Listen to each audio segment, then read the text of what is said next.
Hello student, welcome to Swati's classes. आज आपण बघणार आहोत 5th standard EVS 1 lesson number 20 our emotional world. आता इमोशन म्हणजेच काय? आपल्या भावना, की आपण कधी हसतो, कधी रडतो, कधी रागावतो, तर कधी खूप हॅपी असतो, आनंदी असतो. तर ह्या सर्व काय असतात? तर इमोशन्स असतात. म्हणजेच काय? आपल्या भावना. तर या लेसनमध्ये आपण बघणार आहोत की कशा पद्धतीने आपले इमोशन्स असतात किंवा आपण त्या कशा कंट्रोल करायच्या असतात, हे सर्व आपण डिस्कस करणार आहोत या लेसनमध्ये. तर लेसनला स्टार्ट करण्या अगोदर जर तुम्ही चॅनलला सबस्क्राईब केलं नसेल तर सबस्क्राईब करा आणि बेल आयकॉनचं जे बटन आहे त्यालाही प्रेस करा. त्यामुळे काय होईल की ज्या येणाऱ्या व्हिडिओज आहेत त्याचं नोटिफिकेशन तुम्हाला मिळेल आणि 5th स्टँडर्डचे सर्व जे सब्जेक्ट आहेत ते तुम्हाला चॅनलवरही मिळतील. तर चला लेसनला स्टार्ट करूया. इथे बघा तुम्हाला वेगवेगळे पिक्चर्स दिसत असतील. एक गर्ल आहे, त्यानंतर एक बॉय, वेगवेगळे त्यांचे पिक्चर्स दिलेले आहेत. तर प्रत्येकाच्या चेहऱ्याकडे बघितल्यानंतर तुम्हाला लक्षात येईल की त्यांचे जे इमोशन्स आहे ते काहीतरी वेगळं सांगण्याचा प्रयत्न करत आहे. तर चला स्टार्ट करूया. ट्राय दिस म्हणजेच काय? ॲक्टिव्हिटी दिलेली आहे तुम्हाला. Note your feeling about the following and write them down. की तुमच्या ज्या फिलिंग असतील, ह्या ज्या काही कंडिशन्स दिलेल्या आहेत, त्यानंतर तुमच्या काय फिलिंग्स असतील, काय भावना असतील ते तुम्हाला सांगायचं आहे. जसं की फर्स्ट दिलेलं आहे, your own behaviour from the time you wake up in the morning till you go to bed. की सकाळी उठल्यापासून ते रात्री झोपेपर्यंत तुमचं बिहेवियर कशा पद्धतीने होतं ते आठवल्यानंतर किंवा ते बघितल्यानंतर त्याचा विचार केल्यानंतर तुमच्या फिलिंग्स काय असतील. की तुमचा जर सकाळपासून संध्याकाळपर्यंत मूड चांगला असेल, तुम्ही हॅप्पी असाल, तर मग ते फिलिंग खूप छान असेल, तो दिवस तुम्हाला खूप आवडेल. आठवल्यानंतर सुद्धा तुम्हाला चांगलं वाटेल की तो दिवस तुमचा चांगला गेला आहे. परंतु जर स्कूलमध्ये काही प्रॉब्लेम झाला असेल किंवा जी गोष्ट तुम्हाला करायची होती ती करायची राहून गेली असेल, तर मात्र जर तुम्ही तुमचं पूर्ण बिहेवियर बघितलं किंवा तुम्ही दुसऱ्यांशी भांडलात किंवा दुसऱ्याशी तुमचं भांडण झालेलं असेल, तर तो दिवस तुम्हाला चांगला वाटेल का? ते सगळं आठवल्यानंतर तुमच्या फिलिंग चांगल्या असतील का? नाही, तर तुम्हाला सॅड वाटेल. तर अशा पद्धतीने प्रत्येकाने सकाळी उठल्यापासून ते रात्री झोपेपर्यंत तुम्ही जे काही वागला आहात दुसऱ्यांसोबत, तर त्या जे बिहेवियर आहे ते आठवून तुमच्या काय फिलिंग्स असतील ते तुम्हाला बघायचं आहे. सेकंड आहे pictures of natural disaster in the newspaper. आपण न्यूजपेपर वाचतो, त्यामध्ये वेगवेगळे आपल्याला न्यूज मिळतात किंवा पिक्चर्स असतात. तर त्यामध्ये जर कुठला नॅचरल डिझास्टर झालेला आहे आणि त्याचं जर पिक्चर आपण बघितलं तर आपल्या फिलिंग काय असतील? तर सॅड असतील. कारण नॅचरल डिझास्टर्समध्ये बऱ्याच वेळा लोकांचे जीव जातात किंवा त्यांच्या प्रॉपर्टीचं नुकसान होतं. तर ते बघितल्यानंतर कोणालाही काय वाटेल? सॅड वाटेल. थर्ड पिक्चर आहे news about a cricket match in the newspaper. जर क्रिकेट मॅच विषयी काही न्यूजपेपरमध्ये न्यूज असेल तर मग तुमच्या फिलिंग कशा असतील? अँगर ॲट युअर क्लासमेट. तुमच्या क्लासमेटवरती तुम्ही रागवले असेल त्यावेळेस तुमची फिलिंग काय असणार आहे? The trick that jokers play in a circus. सर्कसमध्ये जोकर्स असतात ते तुम्हाला माहिती आहे आणि ते लोकांना काय करण्याचा प्रयत्न करतात? हसवण्याचा प्रयत्न करतात. तर त्यांच्या त्या ट्रिक्स किंवा जे काही ते करत असतात ते बघून तुम्हाला कुठल्या फिलिंग्स येतात? तर अशा पद्धतीने तुम्हाला इथे आन्सर द्यायचे आहेत. Human nature has many different aspects. Sometimes a person gets very angry, at other times he is ready to forget and forgive easily. की बऱ्याच वेळा असं होतं की वेगवेगळ्या भावना असतात आपल्या मनामध्ये, वेगवेगळे विचार असतात, त्यानुसार त्या भावना येत असतात. तर बऱ्याच वेळेला आपण असं होतं की पटकन कोणावरही रागवतो, त्यांच्याशी आपलं भांडण होतं, परंतु तेच दुसऱ्या क्षणाला आपण त्या गोष्टी विसरूनही जात असतो. At times he is jealous, at times he is loving. की कधी कधी एखादी व्यक्ती बघा की जेलस असते, दुसऱ्या कुणाला सक्सेस मिळालं किंवा दुसऱ्यांना चांगले मार्क्स मिळाले तर कुठला त्यांचा फ्रेंड असेल तर तो जेलस फील करतो. At time he is loving. आणि तो दुसऱ्या क्षणाला त्यांच्यामध्ये मैत्री झाली की ते परत व्यवस्थितपणे वागायला लागतात. Sometimes he acts selfishly but sometimes he is willing to make a sacrifice for others and comes forward to help. काही जण असेही असतात की सेल्फिश असतात, स्वतःचा विचार करतात आणि कधी कधी ते असं वागतात की त्यांच्या जवळच्या गोष्टी आपले जे फ्रेंड्स असतात त्यांनाही देतात, सॅक्रिफाईस करतात. तर प्रत्येक व्यक्तीमध्ये काय की एकाच प्रकारची भावना असते का? एखादी व्यक्ती सतत तुम्हाला रागावलेलीच दिसते किंवा एखादी व्यक्ती सतत हॅप्पी दिसते असं होतं का? नाही. तर प्रत्येक जो ह्युमन बिईंग असतं त्याचं नेचरच असं आहे. डिफरंट ॲस्पेक्ट्स असतात याला, की प्रत्येक मनुष्यामध्ये वेगवेगळे स्वभाव असतात, वेगवेगळ्या भावना असतात. त्या भावना कुठल्या असतात? तर अँगर, joy, sorrow, jealousy, disappointment, fear etcetera are all emotions. तर ह्या सर्व काय असतात? आपल्या इमोशन्स असतात. अँगर म्हणजे काय? जेव्हा आपल्याला राग आलेला असतो. जॉय म्हणजे जेव्हा आपण आनंदी असतो. सॉरो म्हणजे दुःख झालेलं असेल. जेलसी म्हणजे काय? दुसरं कोणाचं काहीतरी चांगलं झालं आणि ते तुम्हाला बघवत नसेल तर ते म्हणजेच काय? की जेलसी. डिसअपॉइंटमेंट म्हणजे तुमच्या स्वतःकडूनच होप असतात की आपण हे काम करायचं आहे पण ते तुम्ही करू शकत नाही किंवा तुमच्या मनासारखं जी गोष्ट होत नाही त्यावेळेस तुम्ही डिसअपॉइंटमेंट होतात. त्यानंतर फिअर, भीती वाटते. ह्या सर्व काय असतात? तर भावना असतात. Coping with our emotions. आणि आपल्या ह्या सर्व प्रत्येक जी इमोशन असते सोबत आपल्याला त्या भावनांवरती आपला कंट्रोल करता आला पाहिजे, की आपल्याला जर राग आला तर अगदी समोरच्याला खूप जास्त बोलणं असेल किंवा मारणं असेल तर याचा अर्थ काय की आपल्या रागावरती आपला कंट्रोल नाही. तर आपल्या सर्व इमोशन्सला आपल्याला कंट्रोल करता आलं पाहिजे. म्हणजेच काय की coping with our emotion. Just as a man is able to think he is also emotional, की माणसाकडेच ही बुद्धी जास्त आहे की तो विचार करू शकतो आणि तो इमोशनल पण असतो.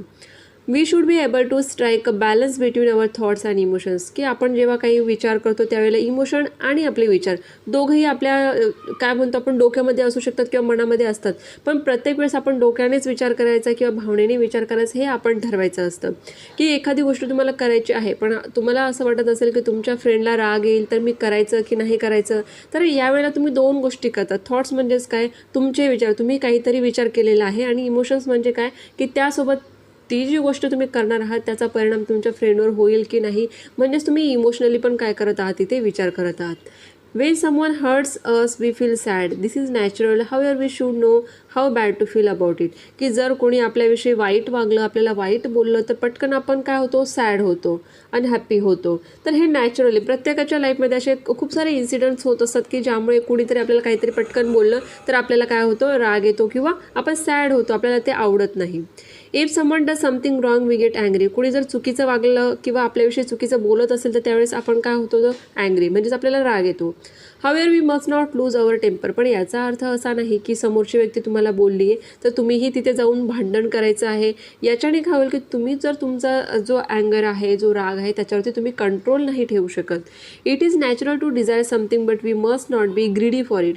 एखादी गोष्ट तुमची डिझायर म्हणजेच काय, इच्छा, कुठली तरी गोष्ट मिळावी अशी तुमची इच्छा असू शकते, परंतु ग्रीडी नाही व्हायचं. ग्रीडी म्हणजेच काय, लालच, खूप जास्त लालच करायचं नाही आहे कुठल्याच गोष्टीचं. If we think properly we can control our emotions. जर तुम्ही विचार करायला शिकले ना व्यवस्थितपणे तर तुमच्या इमोशन्सवर तुम्ही कंट्रोल करू शकतात. जसे की फॉर एक्झाम्पल तुम्हाला कुठली तरी नवीन गोष्ट हवी आहे, मग ती बुक असेल किंवा बॅग असेल किंवा ड्रेस असेल, आणि त्यासाठी जर तुम्ही तुमच्या पॅरेंट्सला विचारलं की ती गोष्ट जी आहे ते तुम्हाला हवी आहे 1-2 दिवसातच, आणि जर पॅरेंट्स जर तुम्हाला समजून सांगत असतील की ती वस्तू तुला आज मिळणार नाही पण 1 मंथ नंतर आम्ही आफ्टर 1 मंथ ती तुला परचेस करून देऊ, पण त्यावेळेला तुम्ही जर प्रॉपरली थिंक केलं की जे काही पॅरेंट्स तुम्हाला सांगत आहे त्यामागे काहीतरी रिझन असेल, मे बी त्यांच्याकडे आत्ता पैसे नाहीत तर 1 महिन्यानंतर त्यांच्याकडे जेव्हा पैसे येतील तेव्हा ते घेऊन देतील. जर तुम्ही व्यवस्थित विचार केला तर तिथे तुम्ही रागावणार नाही किंवा रडणार नाही, तुम्हाला राग येणार नाही किंवा तुम्ही सॅड होणार नाही की पॅरेंट्सने आपलं ऐकलंच नाही. त्यावेळेला तुम्ही थोडीशी थिंकिंग तुमची प्रॉपरली केली तर तुमच्या इमोशन्सवरती कंट्रोल राहील. आणि जर तसं तुम्ही केलं नाही, विचारच केला नाही की नाही मला आत्ता पाहिजे म्हणजे पाहिजेच, असं जर तुम्ही केलं तर काय होणार की तुम्हाला राग येणार, तुमची चिडचिड होणार, तुम्ही रडणार. तर म्हणजेच काय की तुमची जे इमोशन्स आहे त्यावरती तुमचा कंट्रोल राहणार नाही. Emotional adjustment involves coping with your emotions, being able to control them and expressing them in a reasonable manner. की तुमच्या ज्या इमोशन्स असतात त्यांना ॲडजस्ट करायला तुम्हाला आलं पाहिजे, त्यांना कंट्रोल तुम्हाला करता आलं पाहिजे. जर तुमच्या घरामध्ये तुम्ही दोघं बहीण भाऊ असतात किंवा भावंडं असतात तर त्यावेळेला एखादी गोष्ट तुमच्या लहान भावाला हवी आहे तर ती तुम्ही देऊ शकता, थोडंसं ॲडजस्ट करू शकता तुमच्या इमोशन्सला, की लहान भावाला तुम्ही थोड्या वेळासाठी देऊ शकतात आणि त्यानंतर तुम्ही परत ती गोष्ट घेऊ शकतात. त्यावेळेला तुमच्या इमोशन्स तुम्ही जर ॲडजस्ट केला तर तुमच्या इमोशन्सवरती तुमचा कंट्रोल राहू शकतो. रिजनेबल मॅनर म्हणजे काय, जशी परिस्थिती आहे त्यानुसार तुम्ही वागायला शिकलं पाहिजे किंवा विचार करता आला पाहिजे. आपले इमोशन्स कुठे कशा पद्धतीने आपण वापरू शकतो किंवा कंट्रोल करायला पाहिजे हे तुम्हाला समजलं पाहिजे. When we learn to cope with our emotions our personality becomes balance. जर तुम्ही या पद्धतीने जर शिकलात स्वतःच्या इमोशन्सवरती कंट्रोल ठेवायला तर यामुळे काय होतं, तुम्ही बॅलन्स, तुमची पर्सनॅलिटी जी असते ती बॅलन्स होते, तुम्हाला सगळ्या गोष्टी व्यवस्थितपणे कळतात. our ability to understand others increase and we can overcome adverse condition. आणि त्यामुळे इझिली तुम्ही जर शांतपणे सगळ्या गोष्टींचा विचार करून वागत असाल तर समोरची व्यक्ती तुम्हाला काय सांगते आहे किंवा त्यांच्या काय एक्सपेक्टेशन आहे तुमच्याकडून या गोष्टी तुम्हाला कळतात. आणि त्यामुळे काय होतं की तुमची जी पर्सनॅलिटी आहे ती बॅलन्स राहते, परिस्थिती काय आहे त्या पद्धतीने कसं वागायचं यासुद्धा तुम्हाला गोष्टी कळत जातात. Then we become free from fault such as a blaming others unnecessarily. जसं की पटकन रागाला आला की बऱ्याच जणांना सवय असते समोरच्याला ब्लेम करायचे, तुमच्यामुळे झालं, तू केलं. तर यामुळे काय होतं, अननेसेसरीली तुम्ही दुसऱ्याला ब्लेम करणार, समोरची व्यक्ती तुम्हाला ब्लेम करणार. तर यामध्ये काय होतं की बऱ्याच वेळा आपला स्वतःचा फॉल्ट असतो, चूक आपली असते हे माहिती असतं, पण ते आपण एक्सेप्ट करत नाही आणि मग समोरच्या व्यक्तीला आपण ब्लेम करतो आणि मग अननेसेसरीली तिथे वाद होतात. समोरची व्यक्ती तुम्हाला काहीतरी बोलणार, तुम्ही त्यांना बोलणार. Calling them names and not being able to tolerate their success. बऱ्याच वेळेला असंही होतं बऱ्याच मुलांमध्ये की दुसरे जर सक्सेस झाले किंवा त्यांना चांगले मार्क्स मिळाले तर ते तेवढ्या पद्धतीने काय करू शकत नाही, टॉलरेट करत नाही किंवा त्यांना त्यांच्या सक्सेसमध्ये सहभागी होत नाही, जेलस फील करतात. ती सुद्धा खूप चुकीची गोष्ट आहे. We become happy and our ability to relate to others improve. तर आपण स्वतः आनंदी राहा, दुसऱ्यांच्या सक्सेसमध्ये सुद्धा आपल्याला आनंदी राहता आलं पाहिजे आणि यामुळेच आपण काय करू शकतो, एकमेकांशी रिलेट करून किंवा जे रिलेशनशिप असतात त्यामध्ये आपण काय करू शकतो, हॅपी राहू शकतो. तुमच्या फ्रेंडसोबत जर तुम्ही व्यवस्थितपणे वागलात, त्याच्या सक्सेसमध्ये सहभागी झाला तर यामुळे काय होईल, तो तर हॅपी होणारच आहे पण तुम्ही सुद्धा काय होणार, हॅपी होणार. We learn not to be stubborn. तर ह्या सर्व गोष्टी ज्या असतात त्या आपण हळूहळू आपल्या अवतीभोवती जे लोक राहतात त्यांच्यासोबत शिकत जातो. कॅन यू टेलमध्ये बघूया, व्हॉट वूड यू डू, की तुम्ही काय कराल अशा काही परिस्थिती तुम्हाला दिलेल्या आहेत, त्यामध्ये तुम्ही काय करणार. Ranjit and Abhay are fighting over who gets to seat on the first bench. They are both very angry. They are close to throwing each others bag. की बघा, रंजित आणि अभय आहे, त्यांना फर्स्ट बेंचवरती बसायचं आहे आणि दोघांची भांडणं चाललेली आहेत, एकमेकांकडे ते बॅग फेकत आहेत. तर अशा वेळेला तुम्ही काय करणार, तर तुम्ही सुद्धा त्यांच्यासोबत भांडणार का, नाही. तुम्ही तुमच्या इमोशन्सवरती जर कंट्रोल केला, व्यवस्थितपणे तिथे जाऊन त्यांच्याशी बोललात आणि त्यांना सांगितलं व्यवस्थितपणे समजून, तर त्यांचं जे भांडण आहे ते थांबू शकतं तिथे. Hemant wants to take part in the kabaddi competition but he is shy. He is nervous about telling it to the teacher. तर अशा वेळेला तुम्ही काय करणार, तो शाय आहे म्हणजेच काय, लाजाळू आहे, पटकन बोलत नाही, टीचरला जाऊन त्याला सांगता येत नाही की आपल्याला कबड्डी कॉम्पिटिशनमध्ये पार्ट घ्यायचा आहे, पार्टिसिपेशन करायचं. तर अशा वेळेला तुम्ही काय करणार, तुम्ही त्याची हेल्प करू शकतात, त्याला सोबत घेऊन टीचरकडे जाऊ शकतात आणि मग त्याचं नाव तुम्ही टीचरला सांगू शकता, देऊ शकतात तिथे. रेखा ॲक्सिडेंटली टूक निशास नोटबुक होम. तर अशा वेळेला बऱ्याच वेळेला भांडण होतात क्लासरूममध्ये की कोणीतरी एक विद्यार्थी असतो ज्याचं वर्क जे असेल कंप्लीट नसेल म्हणून दुसऱ्या कुणाची तरी नोटबुक घेऊन जातो आणि मग अचानक लक्षात राहत नाही म्हणून ती बुक घरीच राहते आणि त्यावरनं मग दोघांचे भांडण होतात. तर अशा वेळेला तुम्ही काय करणार, तिथे सुद्धा तुम्ही काय करू शकतात, व्यवस्थितपणे त्यांना समजून सांगू शकतात किंवा ते जे कोणी फ्रेंड्स असतील त्यांनी एकमेकांनी काय करायला पाहिजे, अंडरस्टँडिंग करायला पाहिजे आणि जे काही वाद आहेत भांडण न करता एकमेकांना समजून घेतलं पाहिजे. अँगर is an emotion just like a happiness और सॅडनेस. अँगर म्हणजेच काय असतं की एक पद्धतीची ती पण इमोशन आहे, भावना आहे. राग येणं सुद्धा हॅपीनेस और सॅडनेसचाच एक प्रकार आपण म्हणू शकतो. जसं की आपण आनंदी राहतो किंवा आपल्याला वाईट वाटतं तशाच पद्धतीने रागसुद्धा काय एक emotion. All of us get angry about something at some point of time. की अँग्री आपण काय दिवसभर अँग्री राहतो का, नाही, तर कधीतरी काहीतरी असं घडतं की जे आपल्याला आवडत नाही आणि मग त्या गोष्टीवरती आपण रागवतो. We get angry if something does not happen according to our wishes. की आपल्याला जसं पाहिजे तसं जर झालं नाही तर आपल्याला राग येतो. Or if we are insulted, नाही तर कोणी जर आपल्याला फील केलं किंवा काहीतरी असं बोललं की ज्यामुळे आपला इन्सल्ट होतो किंवा ते आपल्याला आवडत नाही, आपला अपमान झाला आहे असं आपल्याला वाटतं, तर त्यावेळेला आपल्याला राग येतो. Similarly we also get angry if we see someone being ill treated. की आपल्याला चांगल्या पद्धतीची कोणी वागणूक देत नाही आहे, काय कुठल्या तरी गोष्टीवरून चिडवत असेल, काहीतरी नाव ठेवत असेल, तर त्यावरून सुद्धा काय होतं, आपल्याला राग येतो. If you get angry very often or if you can not control our अँगर it can have adverse effect on our body and mind. की बऱ्याच जणांना खूप जास्त राग येतो की कुणी काही बोललं तर त्यांच्यामध्ये ऐकून घेण्याची क्षमताच नसते, पटकन ते रिॲक्ट करतात, आरडा ओरडा करणार, रडणार. तर अशा गोष्टींमुळे काय होतं की त्याचा परिणाम तुमच्या पूर्ण बॉडीवर होतो त्यावेळेला आणि तुमच्या माइंडवर सुद्धा होतो. त्यामुळेच असं बोललं जातं की आपला जो राग असतो त्याला आपण कंट्रोल केलं पाहिजे. We become short temper and stubborn. की बरेच जण असे असतात शॉर्ट टेम्पर, त्यांना कोणीही कुठेही काही बोललं की पटकन त्यांना राग येतो, तर त्यांना काय बोलतात, short temper. Our attitude of cooperation and understanding decreases and we hurt others. की आपला जर ॲटिट्यूड असा असेल की कोऑपरेशन करणं, अंडरस्टँडिंग ह्या गोष्टी कमी असतील, तर अशा वेळेला बऱ्याच वेळेला असं होतं की समोरच्या व्यक्तींना आपण दुखावतो. म्हणजेच काय की कुठली गोष्ट समजून न घेता पटकन बोलणारे जे व्यक्ती असतात त्यांच्यामुळे काय होतं की समोरचे व्यक्ती दुखावले जातात, काहीतरी असा शब्द बोलला जातो की समोरच्याला मग वाईट वाटतं. We face consequence such headaches, loss of sleep and dullness. तर अशा वेळेला काय होतं याचे परिणाम आपल्याला काय दिसतात की आपलं डोकं दुखायला लागतं किंवा आपल्याला झोपच येत नाही, डलनेस फील होतो. तर ह्या सर्व गोष्टी आपली जी बॉडी रिॲक्ट करते त्यासाठी सुद्धा इमोशन्स काय असतात, जबाबदार असतात. त्यामुळेच ह्या इमोशन्सवरती कंट्रोल ठेवणं खूप गरजेचं आहे. आणि सर्वात महत्त्वाचं तर रागावरती कंट्रोल ठेवताच आला पाहिजे, कारण त्याचा इफेक्ट सरळ सरळ आपल्या पूर्ण बॉडीवरती, आपल्या माइंडवरती होत असतो. कॅन यू टेलमध्ये बघूया. Are the following persons coping well with their emotions? Put right if they are, put wrong tick if they aren't. की जे पर्सन्स इथे दिलेले आहेत काही कंडिशन्स, तर त्यामध्ये ते जे काही व्यक्ती आहेत ते आपल्या इमोशन्सवरती कंट्रोल ठेवत असतील तर आपल्याला राईट टिक करायचे आहे, आणि नसेल तर रॉंग टिक करायचे आहे. Ramesh told Suresh that Amit had said something bad about him. Suresh decided to react only after confirming the facts. तर इथे रमेश जो आहे त्याने सुरेशला सांगितलं की अमित त्याच्याविषयी काहीतरी बॅड बोललेला आहे, परंतु सुरेश इथे डिसाईड करतो की जोपर्यंत कन्फर्म होत नाही की खरंच अमित बोललेला आहे किंवा नाही तोपर्यंत रिॲक्ट करायचं नाही.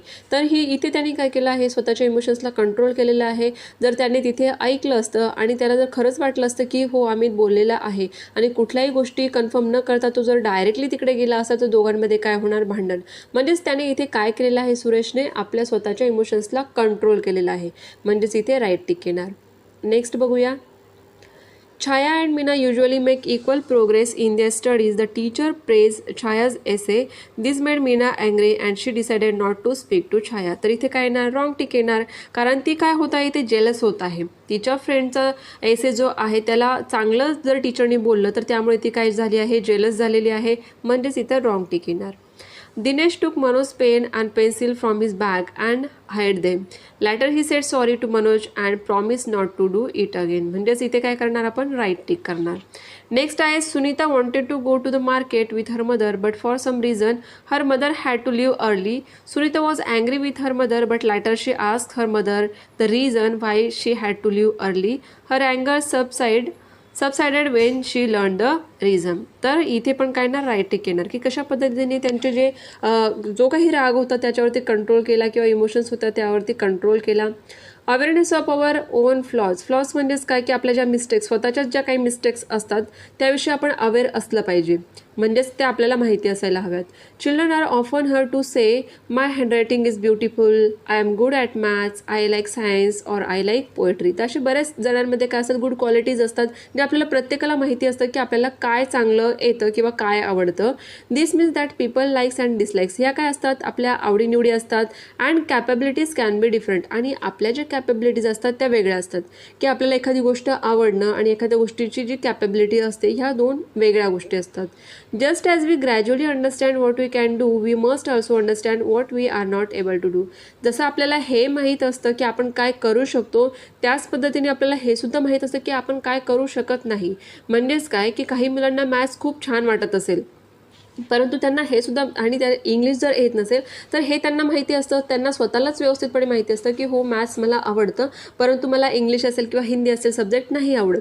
तर ह्या ज्या गोष्टी असतात की आपल्यामध्ये काय कॅपेबिलिटीज आहेत किंवा आपल्याला काय आवडतं हे आपल्याला माहिती असतं, तसंच ज्या गोष्टी आपल्याला नाही आहेत त्यासुद्धा आपल्याला माहिती असतात. We may be good at some subject, art और sport and just as a bad at another. We must know our flaws as well as our talent. जसं आपल्याला आपले टॅलेंट्स माहिती असतात की मी सिंगिंगमध्ये छान आहे, डान्सिंगमध्ये छान आहे, त्याच पद्धतीने आपले जे फ्लॉज असतात किंवा ज्या मिस्टेक्स असतात किंवा ज्या कमी असते, कुठेतरी काहीतरी कमी असते कुठल्या तरी सब्जेक्टमध्ये, तर ती सुद्धा आपल्याला माहिती असते. So that we can improve upon them. तर आपण त्यांना काय करायला हवं, इम्प्रूव्ह करायला हवं. नाही कुणाला जर रीडिंग येत असेल तर त्यांनी काय करायला हवं की रीडिंगची प्रॅक्टिस करायला हवी. जर कुणाला मॅथ्स सब्जेक्ट हार्ड जात असेल तर त्यांनी प्रॅक्टिस करायला हवी मॅथ्सचे एक्झाम्पल सॉल्व करण्याची. Just because we are unable to do something it does not mean that we stop trying to excel at what we can do. तर याचा अर्थ असा नाही की एखादी गोष्ट तुम्हाला जमत नाही तर ती अगदी करायचीच नाही, सोडून द्यायची. तर असं करता येईल का? नाही. We can change. No person is entirely good or entirely bad. कुठलाही व्यक्ती 100% गुड नसतो, तसाच तो बॅडही नसतो. म्हणजेच काय, प्रत्येकामध्ये काही चांगले गुण असतात तर काही वाईट गुण असतात. We must always think about the good qualities or virtues in our friends first. की आपल्या फ्रेंड्समध्ये सगळ्यात आधी आपण काय बघतो तर चांगल्या क्वालिटीज बघतो आणि त्याच बघितल्या पाहिजे. We must help each other to get rid of our flaws. जर तुमच्या एखाद्या फ्रेंडला मॅथ्स अवघड जात असेल, हार्ड वाटत असेल, परंतु तुमचं मॅथ्स चांगलं असेल, तर तुम्ही त्याला हेल्प करू शकतात की कशा पद्धतीने तो प्रॅक्टिस करू शकतो. तर अशा पद्धतीने एकमेकांना तुम्ही काय करू शकता, हेल्प करू शकता. ज्या काही तुमचे ड्रॉबॅक्स असतील, फ्लॉज असतील, त्यांना तुम्ही इम्प्रूव्ह करू शकतात. If we speak about our flaws as openly as we speak about our talent, it will be to our advantage. की बऱ्याच वेळा असं होतं की काही जणांना आपले जे टॅलेंट असतात ते सगळ्यांना इझिली सांगतात की मला म्युझिक आवडतं किंवा माझं सिंगिंग छान आहे, डान्सिंग छान आहे किंवा मी ह्या सब्जेक्टमध्ये चांगला आहे. परंतु ज्या सब्जेक्टमध्ये चांगले नसाल तुम्ही, तर ते सुद्धा तुम्ही सांगा. त्यामुळे काय होईल की समोरच्या व्यक्तीला काही सोल्युशन्स माहिती असतील किंवा समोरच्या व्यक्ती तुमची हेल्प करू शकत असेल, तर तिथे तुमचाच फायदा होईल. Once we know the flaws in our nature we must try to correct them our self. जर आपल्याला स्वतःला माहिती असेल काही आपल्यामध्ये कमी आहे, फ्लॉज आहे, तर ते आपण स्वतः इम्प्रूव्ह करायला हव्यात. Neha talks the most in her group. Her friends began to avoid her since they never got a chance to speak. Neha realise this, then she began to watch out how much she spoke. She told her friends herself, stop me if I talk too much. Gradually, Neha began to listen to others and brought about a change in her own behaviour. तर जी नेहा आहे तिला सतत खूप जास्त बोलण्याची सवय आहे आणि त्यामुळे तिच्या ग्रुपमधले जे काही फ्रेंड्स आहेत ते तिला इग्नोर करतात, अवॉइड करतात, कारण त्यांना बोलण्याचा चान्सच मिळत नाही, कारण नेहा कंटिन्युअसली स्वतःच बोलत असते. परंतु नेहाला स्वतःला रिअलाईज झालं की हा तिचा काय आहे, फ्लॉज म्हणजेच काय, तिच्यामध्ये ही कमी आहे की ती दुसऱ्यांचं न ऐकून घेता सतत बोलत असते. तर तिने तिच्या ग्रुपमध्ये सर्वांना सांगितलं की मला सतत बोलण्याची जी सवय आहे, तर अशा वेळेला तुम्हाला जेव्हा वाटेल की मी खूप जास्त बडबडतीये, तर त्यावेळेला तुम्ही मला काय करायचं आहे, थांबवायचं आहे. तर याच्यामुळे काय होणार की तिचं जे बिहेवियर आहे सतत बोलण्याचं किंवा दुसऱ्यांचं काहीही ऐकून न घेण्याचं, तर ते बिहेवियर काय होईल, चेंज होईल. कॅन यू टेलमध्ये बघूया. Manoj says I am going to school and instead goes to the playground to plays. Is this correct? तर बघा की मनोजला स्कूलमध्ये जायचं आहे, तो सांगत आहे की मी स्कूलमध्ये चाललेलो आहे, पण स्कूल सोडून तो जर प्लेग्राऊंडवरती जात असेल, तर इज दिस करेक्ट, हे योग्य आहे का? तर बिलकुल नाही. What will you tell a friend who has a habit of borrowing things and not to returning them on it? तर ही सुद्धा चांगली गोष्ट नाही. किंवा दुसऱ्यांकडून जेव्हा तुम्ही पेन घेतात, पेन्सिल घेतात किंवा कुठलीही वस्तू घेतात, तर ती परत देण्याची जबाबदारी आपली असते. जर तुम्ही परत देत नसाल तर ती खूप चुकीची गोष्ट आहे. Aspects of our nature that bother us and others can be change. की असे काही ॲस्पेक्ट, अशा काही गोष्टी आपल्या स्वतःच्या पर्सनॅलिटीमध्ये असतात, आपलं जे नेचर असतं त्यामध्ये जर असतील की ज्यामुळे आपल्या स्वतःलाही त्रास होतो आणि दुसऱ्यांनाही त्रास होत असेल, तर ते आपण नक्कीच चेंज करायला हव्यात. However we ourselves must try hard to change them. आपण स्वतःच प्रयत्न करायला हवेत की ती गोष्ट आपण चेंज करायची आहे. Otherwise this aspects may take the shape of flaws in our personality. नाहीतर मग आपण त्या गोष्टी जर चेंज नाही केल्या तर त्या आपल्या पर्सनॅलिटीमध्ये काय जातात, वाढतच जातात. व्हॉट वी हॅव लर्न, त्या लेसनमध्ये आपण काय बघितलं, इमोशन्स मस्ट बी एक्सप्रेस. की इमोशन्स जे असतात त्या काय करायचे असतात, एक्सप्रेस करायचे असतात. There must be a balance between our thoughts and emotions. आपल्या थॉट्समध्ये आणि इमोशन्समध्ये आपल्याला बॅलन्स करताच आला पाहिजे. अँगर must be control, otherwise it can have adverse effect on our mind and body. की राग जो असतो ना, ती एक इमोशन अशी आहे का तिचा पूर्ण परिणाम आपल्या शरीरावरती आणि माइंडवरती होत असतो. त्यामुळेच आपल्या रागाला नेहमी कंट्रोल करायचं असतं. We must be aware of our flaws as well as our talent. जसं आपल्याला आपलं टॅलेंट माहिती असतं, त्याच पद्धतीने आपल्यात असलेल्या कमी ज्या असतात, फ्लॉज जे असतात, ते सुद्धा आपल्याला माहिती असायला हवेत. We can try to correct the flaws in our nature. आणि त्या सर्व ज्या कमी आपल्यामध्ये असतात त्या आपण इम्प्रूव्ह करण्याचा प्रयत्न करायचा असतो. तर आय होप स्टुडंट तुम्हाला हा लेसन जो दिलेला आहे तो व्यवस्थितपणे समजला असेल की कशा पद्धतीने आपल्या वेगवेगळ्या ज्या इमोशन्स असतात त्यांना आपण कंट्रोल करायला शिकलं पाहिजे किंवा ज्या ठिकाणी खरंच एक्सप्रेस करण्याची गरज असतात इमोशन त्या ठिकाणी केलंही पाहिजे. तर तुम्हाला जर लेसन आवडला असेल, व्हिडिओ आवडला असेल, तर व्हिडिओला लाईक करा. चॅनलला सबस्क्राईब केलं नसेल तर सबस्क्राईब जरूर करा.